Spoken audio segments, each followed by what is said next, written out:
Hujan rintik turun membasahi jalanan kota kecil yang nyaris tak pernah tidur.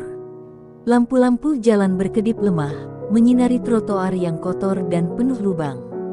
Di sudut gang sempit, seorang pengemudi truk tua bernama Pak Darto tampak gemetar saat sebuah tangan kasar mencengkeram kerah bajunya. 500.000, Pak, kalau mau jalan terus. Kalau enggak, saya tilang dan truk bapak saya tahan. Suara dingin itu keluar dari bibir seorang polisi berseragam, wajahnya tanpa ekspresi, matanya penuh kekuasaan. Pak Darto memohon, suaranya lirih, hampir tak terdengar. Pak, saya cuma mau antar beras ke desa. Saya nggak punya uang segitu. Namun, sebuah tamparan keras mendarat di pipinya, membuat tubuh renta itu hampir jatuh ke aspal yang basah. Tak jauh dari sana, di sebuah pos polisi yang lebih mirip markas preman, Ibtu Surya duduk bersandar di kursinya dengan angkuh. Seorang anak buahnya baru saja menyerahkan kantong plastik hitam berisi uang hasil pungutan hari itu. Surya membuka kantong itu, meraba lembaran rupiah dengan jemarinya yang penuh bekas luka perkelahian. "Segini aja?" tanyanya tajam. Polisi yang menyerahkan uang itu menelan ludah, suaranya bergetar. "Beberapa warga mulai melawan, Pak. Ada yang berani rekam aksi kita." Surya menyeringai, lalu mengambil sebatang rokok dari sakunya. "Kalau ada yang coba-coba jadi pahlawan, hancurkan. Biar mereka tahu siapa yang berkuasa di kota ini." Di ujung lain kota, di desa pinggiran yang miskin dan hampir runtuh akibat bencana, sekelompok warga berjuang bertahan hidup. Atap rumah mereka bocor, dinding-dinding retak, dan bantuan yang dijanjikan pemerintah tak kunjung datang. Anak-anak menangis kelaparan, sementara orang tua hanya bisa menatap dengan pasrah. Malam itu, sebuah konvoi truk besar masuk ke desa, membawa makanan, selimut, dan obat-obatan. Warga berhamburan keluar, wajah mereka penuh harapan. "Alhamdulillah, bantuan datang," seru seorang ibu sambil memeluk anaknya yang kurus kering. Di belakang konvoi, berdiri tegap seorang pria berseragam loreng, dengan mata tajam yang penuh keteguhan. Kapten Arya mengamati keadaan desa dengan rahang mengeras. "Kita harus pastikan bantuan ini sampai ke tangan mereka yang membutuhkan," katanya kepada pasukannya. Para prajurit TNI langsung bergerak, membagikan kotak-kotak makanan dan membangun tenda darurat. Arya berlutut di hadapan seorang anak kecil yang memegang tangan ibunya dengan ketakutan. "Jangan takut, Nak. Kami di sini untuk membantu." Namun, harapan itu tak bertahan lama. Sebuah suara bising dari motor-motor besar terdengar mendekat. Beberapa polisi datang dengan wajah tak ramah, dan di antara mereka, Ibtu Surya melangkah maju dengan senyum tipis. Wah, banyak sekali bantuan di sini," katanya, melirik truk-truk penuh barang. "Tapi sayangnya, tanpa izin kami, bantuan ini nggak bisa dibagikan begitu saja." Para warga yang tadi penuh harapan kini kembali ketakutan. Mereka sudah terlalu sering melihat wajah-wajah seperti Surya. Wajah orang yang tak peduli apakah mereka hidup atau mati, selama uang tetap mengalir ke kantongnya. Kapten Arya berdiri, tubuhnya tegap, tatapannya tak goyah sedikit pun. "Kami tidak butuh izin dari siapapun untuk menolong rakyat," katanya dengan suara dalam dan berwibawa. Beberapa polisi di belakang Surya tampak ragu sejenak, tapi Surya hanya tertawa kecil. "5 juta, katanya akhirnya. "Kalau mau bantuan ini sampai ke warga, bayar 5 juta dulu. Anggap saja biaya keamanan." Suasana menjadi hening. Para warga hanya bisa menunduk, tak berani berbicara. Mereka tahu, siapapun yang melawan akan menerima akibatnya. Seorang bapak tua berusaha melangkah maju, menggenggam uang lusuh di tangannya. "Pak, saya cuma punya segini. Tolong jangan tahan bantuan ini." Tangannya gemetar saat menyerahkan selembar uang 50 ribuan, satu-satunya yang ia punya. Surya menatap uang itu, lalu tiba-tiba merampasnya, meremasnya dengan kasar sebelum melemparkannya ke tanah. "Kau pikir ini cukup buat kami?"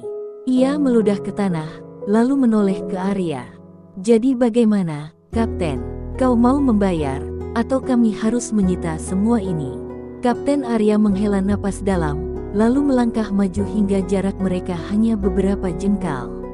Mata mereka bertemu, dua orang dalam seragam yang berbeda, namun dengan prinsip yang bertolak belakang. Suara Arya terdengar dingin dan tegas. Kalau kau berani mengambil bantuan ini dari rakyat yang kelaparan, aku bersumpah, aku sendiri yang akan menjatuhkanmu. Hujan mulai turun lebih deras, membasahi tanah di antara mereka. Malam itu, perang dingin dimulai, dan tak ada yang tahu berapa harga yang harus dibayar untuk menegakkan keadilan di kota yang telah lama tenggelam dalam kegelapan. Hujan yang semakin deras menambah ketegangan di antara dua sosok yang berdiri saling berhadapan. Para prajurit TNI di belakang Kapten Arya mulai bersiaga, sementara para polisi anak buah Ibtu Surya menggenggam erat pentungan dan senjata di pinggang mereka. Warga desa hanya bisa bernafas dalam-dalam, menatap penuh ketakutan. Aku tidak akan membayar 5 juta itu, kata Arya akhirnya, suaranya tetap tenang namun penuh ketegasan. Kami di sini bukan untuk berbisnis dengan bajingan seperti kalian. Surya tersenyum miring, tak terpengaruh oleh tatapan tajam sang kapten. Ia menoleh ke anak buahnya dan memberi isyarat kecil dengan dagunya. Dua orang polisi langsung bergerak, meraih seorang pria tua dari kerumunan warga. Itu Pak Darto, supir truk yang sebelumnya ditampar oleh polisi di jalanan. Wajahnya penuh luka, darah kering menempel di pelipisnya.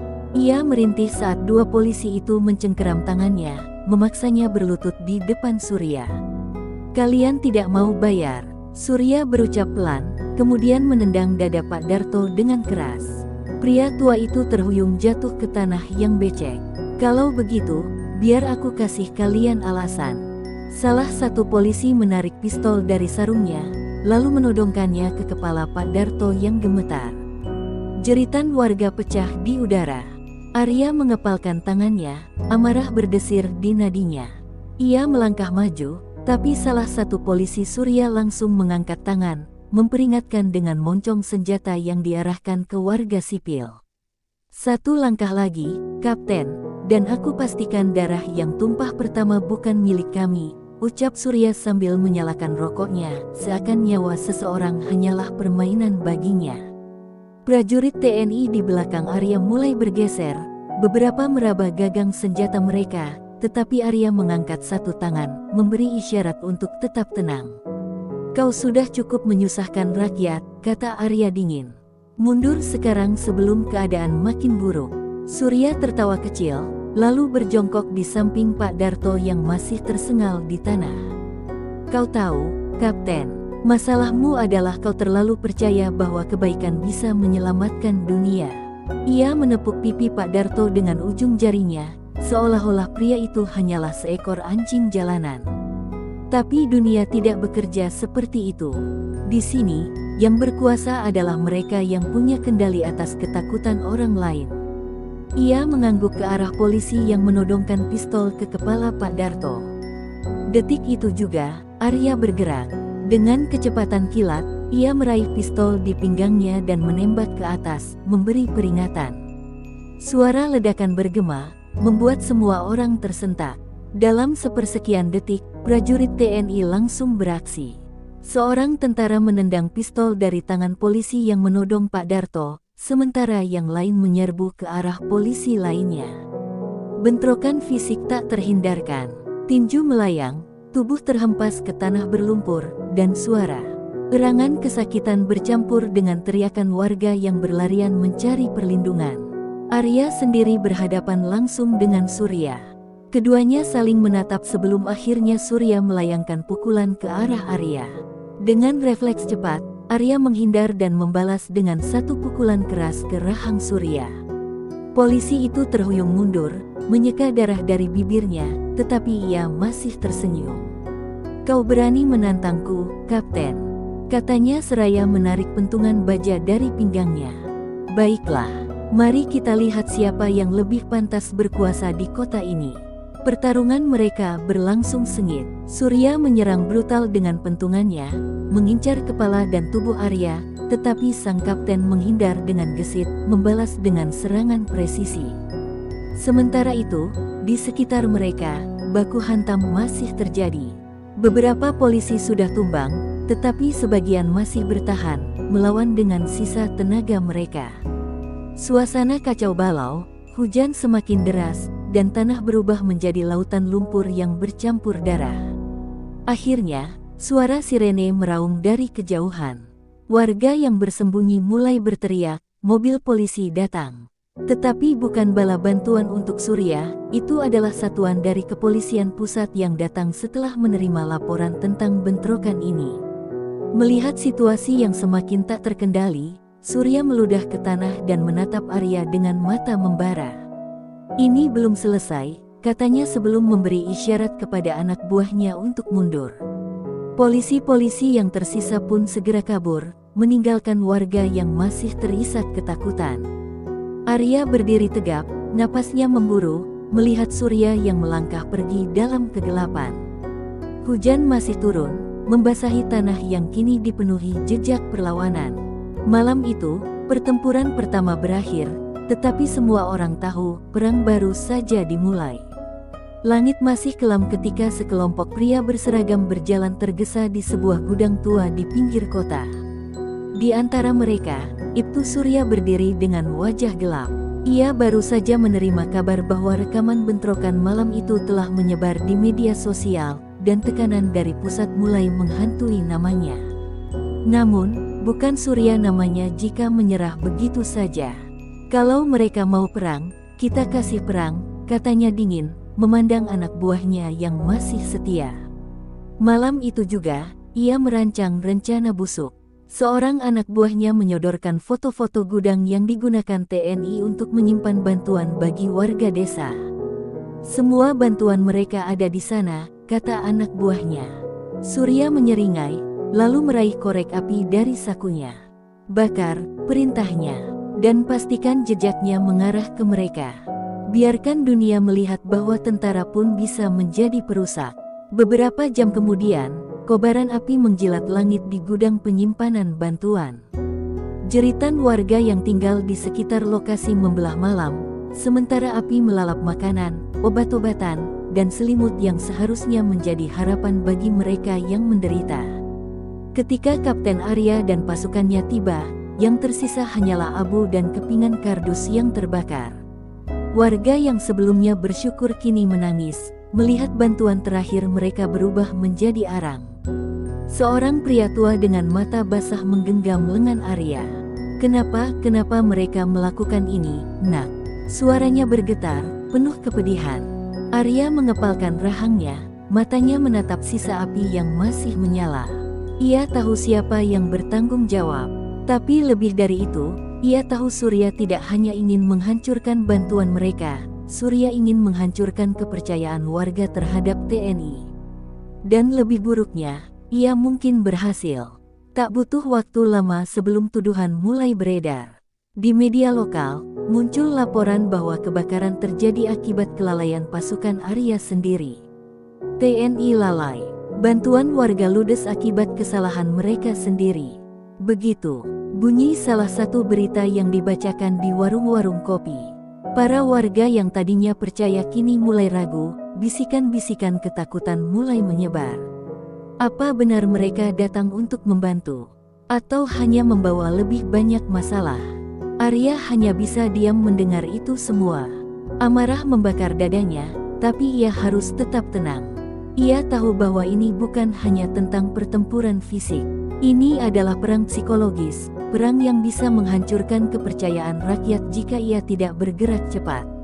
Kita perlu bukti, katanya kepada Letnan Dani, tangan kanannya. Kita harus menunjukkan siapa dalang di balik semua ini sebelum mereka semakin berani. Dani mengangguk tegas. Saya punya satu orang dalam di kepolisian. Mungkin dia bisa bantu. Namun, Surya bukan orang yang bisa diremehkan. Malam itu juga, sebelum Arya bisa bertindak lebih jauh, ia dan timnya dihadang oleh sekelompok pria bersenjata di tengah jalan desa. Bukan polisi biasa, ini adalah orang-orang bayaran, mengenakan penutup wajah, dan tanpa ragu mengangkat senapan mereka. Kapten Arya, salah satu dari mereka bersuara, suaranya kasar dan penuh ejekan. Bos, kami ingin kau tahu bahwa ini baru permulaan. Dalam hitungan detik, baku tembak meledak. Peluru menghujani jalanan yang basah, menembus dinding rumah-rumah reot, membuat warga berteriak dan berlarian mencari perlindungan. Arya dan timnya berlindung di balik kendaraan mereka, membalas tembakan dengan penuh perhitungan. Tembakan demi tembakan memecah malam, dan di tengah kekacauan itu, satu hal menjadi jelas, Surya tidak akan berhenti sampai ia memenangkan perang ini. Dan Arya, ia bersumpah, tidak peduli seberapa besar pengorbanannya, ia tidak akan membiarkan kejahatan merajalela di tanah ini. Suara tembakan masih bergema di jalanan desa yang kini berubah menjadi medan pertempuran. Arya dan timnya berlindung di balik mobil bak terbuka, sementara peluru menghantam dinding-dinding rumah reot di sekitar mereka. Di kejauhan, suara tangisan dan jeritan warga yang ketakutan terdengar pilu, membuat darah Arya semakin mendidih. "Kita harus menarik mereka menjauh dari pemukiman," teriaknya kepada Letnan Dani. Tanpa ragu, Arya meraih senjatanya dan menembak ke arah salah satu pria bertopeng yang bersembunyi di balik tiang listrik. Tembakannya tepat mengenai bahu, membuat pria itu jatuh tersungkur sambil mengerang kesakitan. Namun, jumlah musuh terlalu banyak. Mereka bukan hanya preman bayaran biasa, mereka terlatih, bergerak dalam formasi, seolah telah mempersiapkan serangan ini dengan matang. "Sial, mereka bukan sembarangan," kata Dani sambil mengisi ulang magazin senjatanya. Arya menggeram. Ia tahu ini pasti ulah Surya. Polisi kotor itu tak hanya mengandalkan jabatannya, tetapi juga membayar orang-orang berbahaya untuk melakukan pekerjaan kotor di bawah bayang-bayang. Tiba-tiba, sebuah granat asap dilempar ke tengah jalan, mengepulkan kabut putih yang membutakan pandangan. "Mundur, mereka mau kabur," seru salah satu prajurit. Arya segera berdiri dan menembakkan beberapa peluru ke dalam asap, berharap mengenai salah satu dari mereka. Namun, saat kabut mulai menghilang, yang tersisa hanyalah jejak darah di tanah dan suara motor yang menghilang di kejauhan. "Mereka kabur ke arah kota," kata Dani, napasnya terengah. Arya mengepalkan tinjunya, menatap jalan yang kini sepi, meninggalkan luka baru di hatinya. Pagi harinya, berita tentang baku tembak itu tersebar luas. Namun, seperti yang sudah diduga Arya, media memutarbalikkan fakta. TNI mengacau, baku tembak di pemukiman warga. Begitu judul yang terpampang di layar televisi warung-warung kopi. Warga yang sebelumnya mulai percaya kembali merasa takut. "Mereka membawa perang ke desa kita, mungkin sebaiknya mereka pergi," bisik seorang ibu sambil menggendong anaknya. Arya hanya bisa menghela napas berat. Ini bukan hanya pertempuran senjata, ini adalah perang opini, perang kepercayaan yang bisa lebih mematikan daripada peluru. Di tempat lain, Surya duduk santai di kantornya, menyesap kopi dengan senyum puas. "Lihat itu, Kapten Arya," gumamnya sambil menonton berita di layar ponselnya. "Kau boleh menang dalam baku tembak, tapi aku yang menguasai cerita." Seorang anak buahnya masuk, membawa dokumen yang baru saja sampai dari pusat. "Pak, ada informasi baru. Pusat mengirim tim investigasi ke kota ini, mereka curiga ada yang tidak beres." Surya mengangkat alisnya. "Investigasi? Mereka hanya akan menemukan apa yang ingin aku tunjukkan." Sementara itu, di markas kecil yang didirikan TNI di pinggir desa, Arya duduk di depan peta kota, matanya merah karena kurang tidur. Ia menatap titik-titik yang telah ditandai, lokasi pungli, pos polisi ilegal, dan jaringan bisnis gelap Surya. "Kita harus selangkah lebih cepat," katanya kepada Dani. "Sebelum tim investigasi datang, kita harus memiliki bukti kuat bahwa Surya dalangnya." Dani mengangguk, lalu menyerahkan sebuah USB drive. "Informatorku di kepolisian berhasil mendapatkan rekaman CCTV dari gudang sebelum terbakar. Ada seseorang yang terlihat menyalakan api." Arya segera mencolokkan USB itu ke laptop. Di layar, rekaman hitam putih memperlihatkan beberapa pria memasuki gudang di tengah malam. Wajah mereka tertutup, tapi salah satu dari mereka, ya, Arya mengenali sosok itu. Meski berusaha menyamarkan identitas, cara berjalannya, gerakan tangannya, itu adalah salah satu orang kepercayaan Surya. Ini cukup untuk membuka penyelidikan resmi, kata Arya dengan suara penuh tekad. Dan jika kita bisa menyeret satu orang ke meja hijau, rantai korupsi ini akan mulai runtuh. Namun, tepat saat mereka hendak merencanakan langkah selanjutnya, seorang prajurit masuk dengan wajah tegang. "Kapten, ada yang harus Anda lihat," katanya sambil menyerahkan sebuah ponsel. Arya mengambilnya dan membaca pesan anonim yang baru masuk, "Berhenti sekarang, atau lebih banyak darah akan tumpah." Ini bukan peringatan, ini janji. Arya menatap layar itu lama, sebelum akhirnya mengangkat kepalanya, matanya penuh api. "Kalau mereka pikir aku akan mundur, mereka salah besar." Malam itu, udara terasa lebih dingin dari biasanya. Kapten Arya berdiri di depan markas kecilnya, menatap langit gelap yang seakan menyimpan ribuan rahasia. Pesan ancaman yang ia terima siang tadi masih berputar di benaknya. Ia tahu Surya tidak main-main. Orang seperti dia tidak sekadar menggertak. Jika Surya mengancam akan menumpahkan darah, maka itu berarti nyawa seseorang benar-benar dalam bahaya. Sementara itu, Letnan Dani datang tergesa, napasnya memburu. "Kapten, kita punya masalah besar." Arya menoleh cepat. "Ada apa?" Dani menyerahkan sebuah ponsel yang ia genggam erat. "Baru saja ada penculikan di desa. Korbannya adalah Pak Darto." Arya membelalakkan mata. Supir tua itu, saksi kunci mereka, orang yang pertama kali menjadi korban kebiadaban Surya. "Mereka membawa Pak Darto kemana?" tanya Arya tajam. Dani menggeleng. "Belum ada informasi pasti, tapi warga melihat beberapa pria bertopeng menyeretnya ke dalam mobil hitam di pinggir desa." Arya merasakan dadanya menghentak keras. Ini sudah bukan sekadar perang informasi, ini adalah perang nyata, dan Surya telah mulai bermain dengan nyawa. Tanpa membuang waktu, Arya mengumpulkan pasukannya yang tersisa. "Kita tidak bisa membiarkan mereka menghilangkan saksi kita," katanya dengan suara lantang. Dani dan yang lainnya mengangguk, memahami betapa gentingnya situasi ini.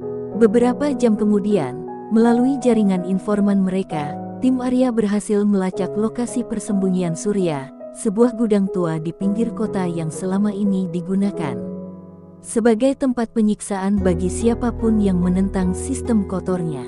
Tanpa menunggu lebih lama, Arya dan timnya bergerak dalam senyap, menyusuri lorong-lorong gelap menuju tempat itu. Suara derasnya hujan menutupi langkah mereka, tapi jantung mereka berdegup kencang. Malam ini, mereka akan mempertaruhkan segalanya. Begitu tiba di lokasi, Arya mengintip dari balik tembok rusak. Di dalam gudang, ia bisa melihat Pak Darto, tubuhnya terikat di kursi, wajahnya babak belur. Surya berdiri di depannya, berbicara pelan, seolah sedang menanamkan ketakutan ke dalam jiwa pria tua itu. "Kau pikir Kapten Arya bisa menyelamatkanmu?" Surya terkekeh dingin. "Percayalah, dia bahkan tidak akan sempat mengumpulkan sisa tubuhmu setelah aku selesai denganmu." Arya tak bisa lagi menahan diri. Ia memberi isyarat kepada pasukannya, dan dalam sekejap, mereka menerobos masuk. Tembakan pertama dilepaskan ke udara, membuat orang-orang Surya terkejut. Suasana berubah menjadi kacau balau. Para preman bersenjata menarik pistol mereka, tetapi pasukan Arya sudah lebih dulu melepaskan tembakan terarah. 3 orang Surya langsung tumbang sebelum sempat memberikan perlawanan. Di tengah baku tembak itu, Arya berlari menerjang, langsung menghampiri Surya. Tanpa banyak kata, ia melayangkan pukulan keras ke wajah pria itu, membuatnya terhuyung ke belakang. "Ini untuk semua orang yang sudah kau sakiti." Arya menggeram, menghantamkan tinjunya lagi. Namun, Surya bukan lawan yang mudah. Dengan cepat, ia menarik belati dari pinggangnya dan menusukkannya ke arah Arya. Darah menyembur. Arya merasakan sensasi panas di perutnya, tetapi ia menahan rasa sakit itu. Dengan seluruh kekuatannya, ia menahan lengan Surya, lalu membalas dengan hantaman siku ke tengkuknya. Surya jatuh ke tanah, napasnya tersengal, Dan sebelum ia bisa bergerak lagi, Dani sudah menodongkan senjata ke kepalanya. "Selesai sudah," kata Dani dingin. Saat pasukan Arya membebaskan Pak Darto dan mengamankan sisa anak buah Surya yang masih hidup, suara sirene polisi terdengar mendekat. Tapi kali ini, bukan polisi-polisi korup yang datang. Ini adalah tim investigasi dari pusat. Arya berdiri tegap meski tubuhnya berlumuran darah, menatap langsung ke arah petugas yang turun dari mobil. Dengan suara tegas, ia berkata, "Saya punya bukti kejahatan Ibtu Surya dan keterlibatannya dalam semua kebusukan di kota ini. Sekarang, tugas kalian untuk menegakkan keadilan." Malam itu, Surya akhirnya ditangkap. Namun, perang Arya belum benar-benar selesai. Ia tahu bahwa masih banyak tangan-tangan gelap yang bermain di balik layar.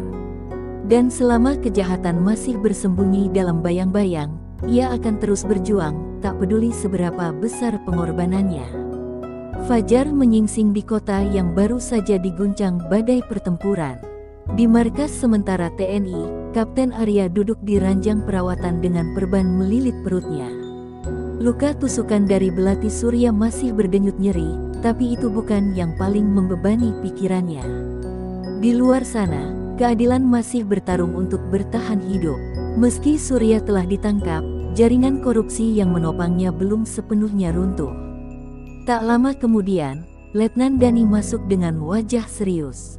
"Kapten, aku baru mendapat kabar buruk. Surya tidak akan lama di tahanan. Ada beberapa pejabat tinggi yang berusaha membebaskannya dengan alasan kurang bukti kuat." Arya mengepalkan tangan. Ia sudah menduga ini. Kejahatan yang telah mengakar begitu dalam tidak akan tumbang hanya dengan satu pukulan. Namun, tak disangka, pintu markas terbuka dan seorang pria tua masuk dengan langkah terlatih. Pak Darto. Wajahnya masih lebam, tapi sorot matanya penuh tekad. "Kapten Arya," suaranya bergetar, "saya ingin bersaksi. Saya akan mengatakan semuanya, di depan hukum, di depan media, di depan siapa pun yang perlu mendengar." Arya terdiam sejenak, lalu mengangguk dengan haru. Ini yang ia butuhkan, bukti yang tak bisa disangkal, suara rakyat yang tak bisa dibungkam. Keesokan harinya, konferensi pers besar diadakan di depan markas kepolisian pusat. Pak Darto, dengan tubuh ringkihnya, berbicara di hadapan wartawan, menyampaikan bagaimana ia menjadi korban pemerasan dan kekerasan yang dipimpin oleh Surya dan kaki tangannya. Bersamanya, bukti rekaman dan dokumen yang diperoleh Arya dan timnya ditampilkan ke publik. Skandal ini akhirnya meledak ke seluruh negeri, mengguncang institusi kepolisian. Tak ada lagi jalan keluar bagi Surya. Dengan tekanan dari publik dan pemerintah pusat, ia dijatuhi hukuman berat. Namun, Arya tahu bahwa kemenangan ini bukan tanpa harga. Banyak rekannya terluka, kepercayaan warga sempat terkoyak, dan ia sendiri hampir kehilangan nyawanya. Tapi bagi Arya, semua pengorbanan itu sepadan jika keadilan bisa kembali ditegakkan. Saat senja mulai turun, Arya berdiri di bukit kecil di pinggir desa, menatap langit yang mulai berubah jingga. Dani berdiri di sampingnya. "Apa selanjutnya, Kapten?" tanyanya pelan. Arya tersenyum tipis, meski lelah masih terasa di tubuhnya. "Kita terus maju," jawabnya. "Selama masih ada orang-orang seperti Surya di luar sana, kita tidak bisa berhenti." Di kejauhan, anak-anak desa berlari-lari dengan tawa riang, seolah kegelapan yang sempat menyelimuti mereka telah benar-benar sirna. Bagi Arya, itulah kemenangan sesungguhnya, bukan sekadar menangkap penjahat, tetapi mengembalikan harapan bagi mereka yang hampir kehilangan segalanya. Dan dengan itu, ia tahu, meski perang ini telah usai, perjuangannya masih panjang. Namun, selama ia masih berdiri, selama ia masih bernapas, ia akan terus bertarung demi keadilan, demi negeri, dan demi mereka yang tak mampu melawan.